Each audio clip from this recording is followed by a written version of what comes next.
Bonjour à tous, c'est Edgewan et aujourd'hui on se retrouve pour parler un peu d'hardware car Apple a dévoilé leur nouveau iPhone SE.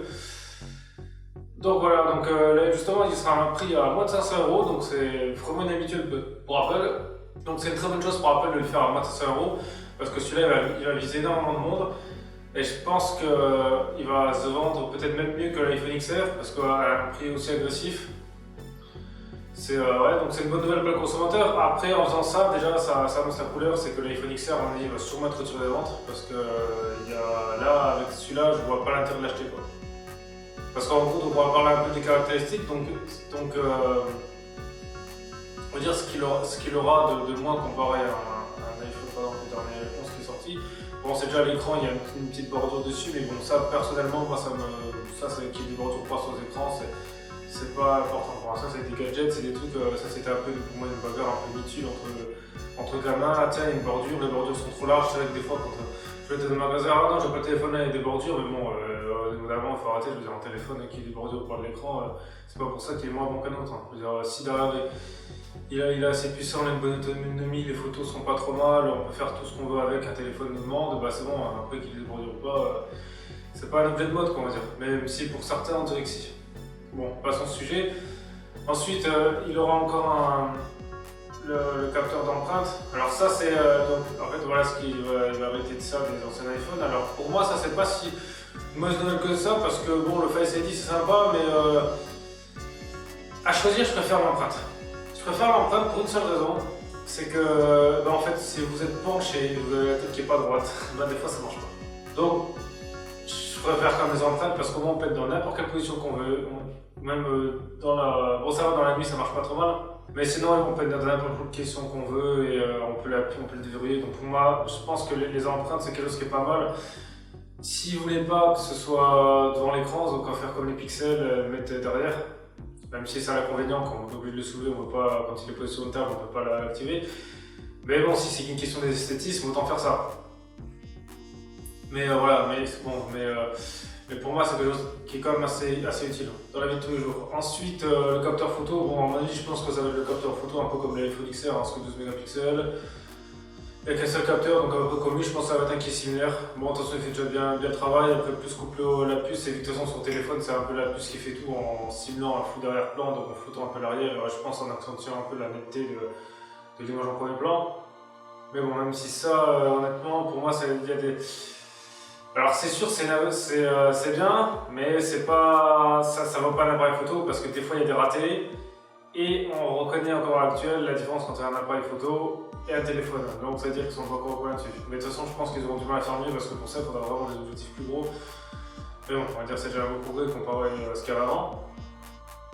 Donc voilà, bon, je crois qu'ils ont annoncé une autonomie un peu moindre.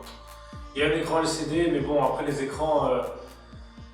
Sur le téléphone, comme je me rappelle, c'est comme quand l'XR est sorti, comparé à l'XS, honnêtement, la différence, on la voyait pas.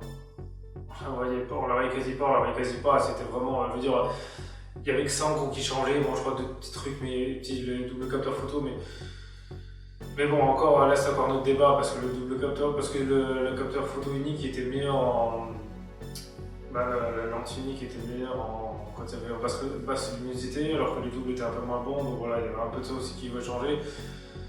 Donc voilà, bon, l'appareil photo c'est bien, et l'écran c'est pas... Je pense qu'il n'y aura pas forcément une énorme différence, donc c'est pas... Ça suffira pour l'utilisation, c'est pas parce qu'on a un écran on va dire de fou, de toute façon un téléphone on aura des films dessus, voilà, c'est pas super, c'est pas extra, surtout qu'on est obligé d'être en Wi-Fi parce qu'à l'actuel la 4G ne permet pas de tout le temps d'être à une qualité au maximum. Donc si c'est pour rester chez soi, regarder le téléphone en Wi-Fi, bon ok, peut-être si vous êtes des fois, je sais pas, dans un boulot ou quelque chose où il y a la Wi-Fi, des bornes Wi-Fi, pourquoi pas. Mais si c'est pour être chez soi, un téléphone un film sur téléphone, ça sert à rien, quoi.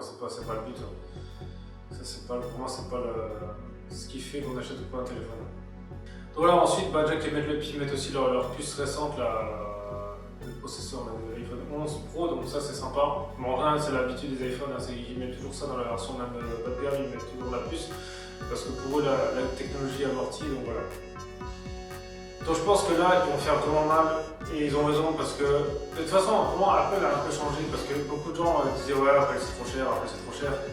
Alors moi, je peux parler à connaissance de cause parce que autant j'ai un iPhone, autant j'ai un Android. Donc moi, on va dire, j'ai pas une équipe préférence. Voilà, je suis pas dans un débat, mais on peut pas dire Apple sont super chers parce que regardez les téléphones pliants, les Samsung Fold, ils sont à plus de 2000 €.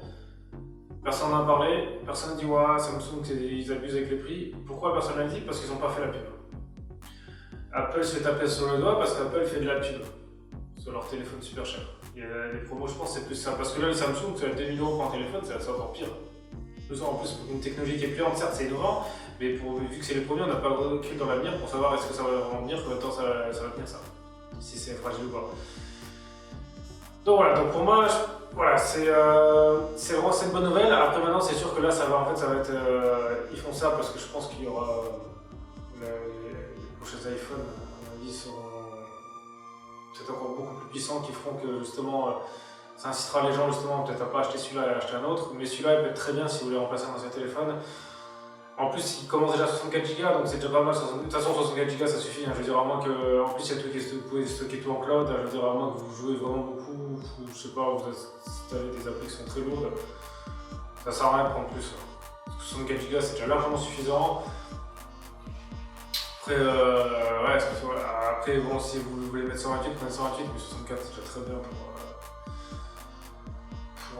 faire le minimum sur un téléphone. En général, ça se limite. C'est à moins que vraiment vous avez une utilisation spécifique. Mais bon, en général, à part les réseaux sociaux, peut-être des petits jeux comme ça, regarder ses mails et puis internet. Pour moi, un téléphone, ça s'arrête là.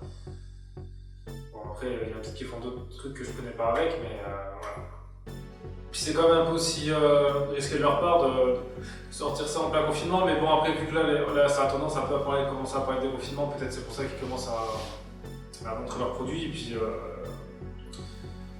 parce que là, en plus, vu que les magasins de téléphone, tout ça, c'est un peu fermé. Normalement, Amazon n'a plus le droit de vendre des téléphones ni des sites internet, vu que c'est pas des biens de première nécessité, donc pour se les procurer, ça peut être un peu compliqué.